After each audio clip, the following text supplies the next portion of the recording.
Hi friends, November 4 നടക്കുന്ന surveyor grade 2ന്റെയും Tradesman-Survey technical എഡ്യൂക്കേഷന്റെയും സിലബസ് ബേസ്ഡ് ആയിട്ടുള്ള ക്ലാസ് ആണ് നമ്മൾ കുറച്ച് ദിവസമായിട്ട് സ്റ്റാർട്ട് ചെയ്തത്. ഇന്ന് നമ്മൾ പഠിക്കാൻ പോകുന്നത് ഓർഷപ്പ് കാൽക്കുലേഷൻ ആൻഡ് സയൻസിലെ കുറച്ച് ബേസിക് ആയിട്ടുള്ള ക്വാണ്ടിറ്റീസ് ആണ് പഠിക്കാൻ പോകുന്നത്. അപ്പോൾ ചാനൽ ഇതുവരെ സബ്സ്ക്രൈബ് ചെയ്യാത്തവരുണ്ടെങ്കിൽ ചാനൽ ഒന്ന് സബ്സ്ക്രൈബ് ചെയ്യുക. ഇന്ന് നമ്മൾ ഫസ്റ്റ് പഠിക്കാൻ പോകുന്നത് മാസിനെ കുറിച്ചാണ്. മാസ് എന്ന് പറയുന്നത് ഒരു ബോഡിയിലുള്ള എമൗണ്ട് ഓഫ് മാറ്ററിന്റെ മെഷറിനെയാണ് നമ്മൾ മാസ് എന്ന് പറയുന്നത്. മാസിന്റെ SI യൂണിറ്റ് എന്ന് പറയുന്നത് കിലോഗ്രാം ആയിരിക്കും. അതിന്റെ ഡയമെൻഷൻ ഫോർമുല ആണെങ്കിലോ m⁻1 L⁻0 T⁻0 ആണ് മാസിന്റെ ഡയമെൻഷൻ ഫോർമുല. ഇനി നെക്സ്റ്റ് വൺ എന്ന് പറയുന്നത് വെയിറ്റ് ആണ്. വെയിറ്റ് എന്ന് പറയുന്നത് ഒരു ബോഡിയിൽ ആക്ട് ചെയ്യുന്ന ഫോഴ്സ് ഓഫ് ഗ്രാവിറ്റിനെയാണ് നമ്മൾ വെയിറ്റ് എന്ന് പറയുന്നത്. ഇനി വെയിറ്റിന്റെ ഫോർമുല എന്ന് പറയുന്നത് small w is equal to m into g ആയിരിക്കും. അതിൽ ജി എന്ന് പറയുന്നത് ആക്സലറേഷൻ ഡ്യൂ ടു ഗ്രാവിറ്റി ആണ്. അതിന്റെ വാല്യൂ എന്ന് പറയുന്നത് 9.8 മീറ്റർ പെർ സെക്കൻഡ് സ്ക്വയർ ആയിരിക്കും. ഇത് ഇമ്പോർട്ടൻ്റ് ആണ്, ഒന്ന് നോട്ട് ചെയ്ത് വെച്ച് പഠിക്കുക. നേരത്തെയുള്ള എക്സാംസിന് ചോദിച്ചിട്ടുണ്ട്. അപ്പോൾ സ്മോൾ ജി എന്ന് പറയുന്നത് 9.8 മീറ്റർ പെർ സെക്കൻഡ് സ്ക്വയർ ആയിരിക്കും. ഇനി വെയിറ്റിന്റെ SI യൂണിറ്റ് എന്ന് പറയുന്നത് ന്യൂട്ടൺ ആയിരിക്കും. അതിന്റെ ഡയമെൻഷൻ ഫോർമുല എന്ന് പറയുന്നത് m⁻1 L⁻1 T⁻2 ആയിരിക്കും. നെക്സ്റ്റ് നമ്മൾ പഠിക്കാൻ പോകുന്നത് ഡെൻസിറ്റിയെ കുറിച്ചാണ്. ഡെൻസിറ്റി എന്ന് പറയുന്നത് നമ്മളിപ്പോൾ ഒരു മെറ്റീരിയൽ ചൂസ് ചെയ്തു, എന്നിട്ട് അതിൽ സ്പെസിഫിക് ആയിട്ടുള്ള ഒരു ഏരിയ എടുക്കുകയാണെങ്കിൽ ആ ഒരു ഏരിയയിൽ ആ മെറ്റീരിയൽ കാണിക്കുന്ന ഡെൻസിനെസ്സിനെയാണ് നമ്മൾ ഡെൻസിറ്റി എന്ന് പറയുന്നത്. ഡെൻസിറ്റിയുടെ SI യൂണിറ്റ് എന്ന് പറയുന്നത് കിലോഗ്രാം പെർ മീറ്റർ ക്യൂബ് ആയിരിക്കും. ഡെൻസിറ്റി റിപ്രസെന്റ് ചെയ്യുന്നത് റോ വെച്ചിട്ടാണ്. അതിന്റെ ഫോർമുല എന്ന് പറയുന്നത് density is equal to mass by volume ആയിരിക്കും. ഇനി അതിന്റെ ഡയമെൻഷൻ ഫോർമുല എന്ന് പറയുന്നത് m⁻1 L⁻3 T⁻0 ആയിരിക്കും അതിന്റെ ഡയമെൻഷൻ ഫോർമുല എന്ന് പറയുന്നത്. നെക്സ്റ്റ് നമ്മൾ നോക്കാൻ പോകുന്നത് സ്പീഡിനെ കുറിച്ചാണ്. സ്പീഡ് എന്ന് പറയുന്നത് റേറ്റ് ഓഫ് ചേഞ്ച് ഓഫ് ഡിസ്പ്ലേസ്മെന്റിനെയാണ് നമ്മൾ സ്പീഡ് എന്ന് പറയുന്നത്. സ്പീഡ് എന്ന് പറയുന്നത് ഒരു സ്കെയിലാർ ക്വാണ്ടിറ്റി ആണ്. സ്കെയിലാർ ക്വാണ്ടിറ്റി എന്ന് പറയുമ്പോൾ അതിന് ഡയറക്ഷൻ മാത്രമേ ഉണ്ടാവുള്ളൂ, ഒരിക്കലും മാഗ്നിറ്റ്യൂഡ് ഉണ്ടാവില്ല. ഇനി സ്പീഡിന്റെ ഫോർമുല എന്ന് പറയുന്നത് speed is equal to distance by time ആയിരിക്കും. ഇനി അതിന്റെ ഡയമെൻഷൻ ഫോർമുല എന്ന് പറയുന്നത് m0 L⁻1 T⁻1 ആയിരിക്കും. ഇനി സ്പീഡിന്റെ SI യൂണിറ്റ് എന്ന് പറയുന്നത് മീറ്റർ പെർ സെക്കൻഡ് ആയിരിക്കും. ഇനി നമ്മൾ നെക്സ്റ്റ് നോക്കാൻ പോകുന്നത് വെലോസിറ്റിനെ കുറിച്ചാണ്. വെലോസിറ്റി എന്ന് പറയുന്നത് ഒരു പർട്ടിക്കുലർ ഡയറക്ഷനിലുള്ള റേറ്റ് ഓഫ് ചേഞ്ച് ഓഫ് ഡിസ്പ്ലേസ്മെന്റിനെയാണ് നമ്മൾ വെലോസിറ്റി എന്ന് പറയുന്നത്. വെലോസിറ്റി എന്ന് പറയുന്നത് വെക്റ്റർ ക്വാണ്ടിറ്റി ആണ്. വെക്റ്റർ ക്വാണ്ടിറ്റി എന്ന് പറയുമ്പോൾ അതിന് മാഗ്നിറ്റ്യൂഡും ഉണ്ടാവും, ഡയറക്ഷനും ഉണ്ടാവും. ഇനി അതിന്റെ ഡയമെൻഷൻ ഫോർമുല എന്ന് പറയുന്നത് m0 L⁻1 T⁻1 തന്നെയായിരിക്കും. ഇനി അതിന്റെ SI യൂണിറ്റ് എന്ന് പറയുന്നത് മീറ്റർ പെർ സെക്കൻഡ് തന്നെയാണ്. നെക്സ്റ്റ് നമ്മൾ പഠിക്കാൻ പോകുന്ന വർക്കിനെ കുറിച്ചാണ്. വർക്ക് എന്ന് പറയുന്നത് ഇപ്പോൾ ഒരു ബോഡിയിൽ ഒരു ഫോഴ്സ് ആക്ട് ചെയ്യുവാണെങ്കിൽ ആ ഒരു ഫോഴ്സ് കാരണം ഒരു ഡിസ്പ്ലേസ്മെന്റ് ഉണ്ടായാൽ നമുക്ക് എന്ത് പറയാം? വർക്ക് ഡൺ ചെയ്തു എന്ന് പറയാം. ഇനി വർക്ക് ഡണ്ണിന്റെ ഇക്വേഷൻ എന്ന് പറയുന്നത് ഫോഴ്സ് ഇൻറ്റു ഡിസ്പ്ലേസ്മെന്റ് ആയിരിക്കും. ഇനി വർക്കിന്റെ SI യൂണിറ്റ് എന്ന് പറയുന്നത് ജൂൾ ആണ്. 1 ജൂൾ എന്ന് പറയുന്നത് 1 ന്യൂട്ടൺ മീറ്റർ ആണ്. 1 ന്യൂട്ടൺ മീറ്റർ എന്ന് പറയുന്നത് 1 kilogram metre square per second square ആയിരിക്കും. ഇനി അതിന്റെ ഡയമെൻഷൻ ഫോർമുല എന്ന് പറയുന്നത് m⁻1 L² T⁻2 ആയിരിക്കും. നെക്സ്റ്റ് വൺ എന്ന് പറയുന്നത് പവർ ആണ്. പവർ എന്ന് പറയുന്നത് റേറ്റ് ഓഫ് ഡൂയിങ് വർക്കിനെയാണ് നമ്മൾ പവർ എന്ന് പറയുന്നത്, അല്ലെങ്കിൽ വർക്ക് ഡൺ പെർ യൂണിറ്റ് ടൈമിനെയും നമുക്ക് പവർ എന്ന് പറയാം. ഇനി SI യൂണിറ്റ് എന്ന് പറയുന്നത് വാട്ട് ആയിരിക്കും.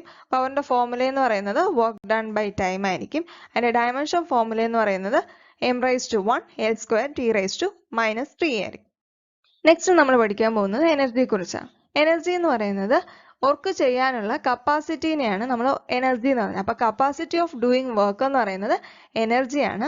അതിന്റെ SI യൂണിറ്റ് എന്ന് പറയുന്നത് ജൂൾ ആയിരിക്കും. ഇനി അതിന്റെ ഡയമെൻഷൻ ഫോർമുല എന്ന് പറയുന്നത് m⁻1 L² T⁻2 ആയിരിക്കും. മെയിൻ ആയിട്ട് 3 ടൈപ്പ് ഓഫ് മെക്കാനിക്കൽ എനർജീസ് ആണ് ഉള്ളത്. അതിൽ ഫസ്റ്റ് വൺ എന്ന് പറയുന്നത് പൊട്ടൻഷ്യൽ എനർജിയാണ്. പൊട്ടൻഷ്യൽ എനർജി എന്ന് പറയുന്നത് വർക്ക് ചെയ്യുന്ന ഒരു ബോഡിയുടെ പൊസിഷൻ വെച്ചിട്ടാണ് നമ്മൾ എക്സ്പ്ലെയിൻ ചെയ്യുന്നത്. അപ്പോൾ പൊട്ടൻഷ്യൽ എനർജിയുടെ ഇക്വേഷൻ എന്ന് പറയുന്നത് mgh ആയിരിക്കും. ഇനി നെക്സ്റ്റ് വൺ എന്ന് പറയുന്നത് സ്ട്രെയിൻ എനർജിയാണ്. സ്ട്രെയിൻ എനർജി എന്ന് പറയുന്നത് ഒരു എലാസ്റ്റിക് ബോഡി ഡീഫോർമേഷന്റെ സമയത്ത് സ്റ്റോർ ചെയ്തിരിക്കുന്ന എനർജിനെയാണ് നമ്മൾ സ്ട്രെയിൻ എനർജി എന്ന് പറയുന്നത്. സ്ട്രെയിൻ എനർജി എന്ന് പറയുന്നത് വർക്ക് ഡണ്ണിന് ഈക്വൽ ആയിരിക്കും. അപ്പൊ അതിന്റെ ഇക്വേഷൻ എന്ന് പറയുമ്പോൾ half into capital W into X ആയിരിക്കും, അല്ലെങ്കിൽ half into S into x² ആയിരിക്കും. ഇനി അടുത്ത നെക്സ്റ്റ് വൺ എന്ന് പറയുന്നത് കൈനറ്റിക് എനർജിയാണ്. കൈനറ്റിക് എനർജി എന്ന് പറയുന്നത് നമ്മൾ ഡിഫൈൻ ചെയ്യുന്നത് മൂവ് ചെയ്യുന്ന ഒരു ബോഡിയുടെ മാസും അതിന്റെ വെലോസിറ്റി ഓഫ് മോഷനും വെച്ചിട്ടാണ് നമ്മൾ കൈനറ്റിക് എനർജി എക്സ്പ്ലെയിൻ ചെയ്യുന്നത്. അതിന്റെ ഇക്വേഷൻ എന്ന് പറയുന്നത് half into m into v square ആയിരിക്കും. നെക്സ്റ്റ് എന്ന് പറയുന്നത് ഹീറ്റ് ആണ്. ഹീറ്റ് എന്ന് പറയുന്നത് കൈനറ്റിക് എനർജിയെ ഒരു മീഡിയത്തിൽ നിന്ന് അല്ലെങ്കിൽ ഒരു ഒബ്ജക്റ്റിൽ നിന്ന് വേറൊരു മീഡിയത്തിലോട്ടോ ഒബ്ജക്റ്റിലോട്ടോ ട്രാൻസ്ഫർ ചെയ്യുന്നതിന് നമുക്ക് ഹീറ്റ് എന്ന് പറയാം. അല്ലെങ്കിൽ ഇപ്പോൾ ഒരു എനർജി സോഴ്സിൽ നിന്ന് വേറൊരു മീഡിയത്തിലോട്ടോ ഒബ്ജക്റ്റിലോട്ടോ നമുക്ക് ആ ഒരു എനർജി ട്രാൻസ്ഫർ ചെയ്യുകയാണെങ്കിൽ അതിനെ നമുക്ക് ഹീറ്റ് എന്ന് പറയാം. ഹീറ്റ് എന്ന് പറയുന്നത് ഒരു ഫോം ഓഫ് എനർജിയാണ്. അതിനെ നമുക്ക് കൺവേർട്ട് ചെയ്ത് വർക്കാക്കാൻ പറ്റും. ഇനി മെയിൻ സോഴ്സസ് ഓഫ് ഹീറ്റ് എന്ന് പറയുന്നത് സണ്ണും കെമിക്കലും ഇലക്ട്രിക്കലും ന്യൂക്ലിയറും ഒക്കെയാണ് മെയിൻ സോഴ്സസ് ഓഫ് ഹീറ്റ് എന്ന് പറയുന്നത്. നമ്മൾ ഹീറ്റ് മെഷർ ചെയ്യാൻ വേണ്ടി യൂസ് ചെയ്യുന്ന ഇൻസ്ട്രുമെന്റ്സ് എന്ന് പറയുന്നത് ഒന്ന് തെർമോമീറ്റേഴ്സ് ആവും, അല്ലെങ്കിൽ പൈറോമീറ്റേഴ്സ് യൂസ് ചെയ്തിട്ടാണ് നമ്മൾ ഹീറ്റ് മെഷർ ചെയ്യുന്നത്. ഹീറ്റിന്റെ SI യൂണിറ്റ് എന്ന് പറയുന്നത് ജൂൾ ആണ്. ഇനി അതിന്റെ ഡയമെൻഷൻ ഫോർമുല എന്ന് പറയുന്നത് m⁻1 L² T⁻⁻2 ആയിരിക്കും. മെയിൻ ആയിട്ട് 3 മെക്കാനിസം വഴിയാണ് നമ്മൾ ഹീറ്റ് ട്രാൻസ്ഫർ ചെയ്യുന്നത്. അതിൽ ഫസ്റ്റ് വൺ എന്ന് പറയുന്നത് കണ്ടക്ഷൻ ആണ്.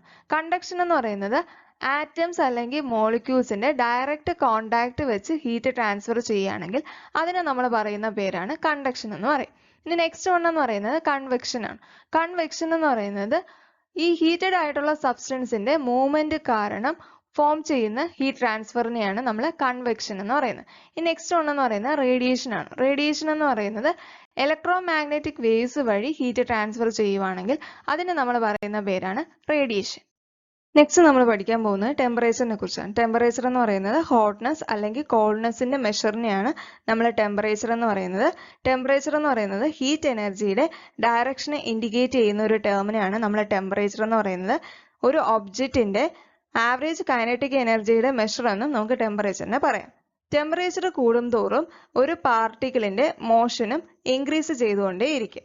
ഇനി ഈ ഒരു ടെമ്പറേച്ചർ മെഷർ ചെയ്യാനുള്ള ഇൻസ്ട്രുമെന്റ് എന്ന് പറയുന്നത് തെർമോമീറ്റർ ആണ്. ടെമ്പറേച്ചറിന്റെ SI യൂണിറ്റ് എന്ന് പറയുന്നത് കെൽവിൻ ആയിരിക്കും.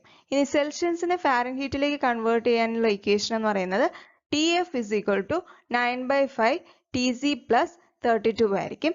ഇനി ഫാരൻഹീറ്റിനെ സെൽഷ്യസിൽ കൺവേർട്ട് ചെയ്യാനുള്ള ഇക്വേഷൻ എന്ന് പറയുന്നത് TC = 5/9 TF - 32 ആയിരിക്കും. അപ്പോൾ ഇതോടെ ഇന്നത്തെ ക്ലാസ് കഴിഞ്ഞു. അപ്പോൾ ക്ലാസ് ഇഷ്ടമായെങ്കിൽ എല്ലാവരും ലൈക്ക് ചെയ്യുക, ഷെയർ ചെയ്യുക, സബ്സ്ക്രൈബ് ചെയ്യുക. Thank you.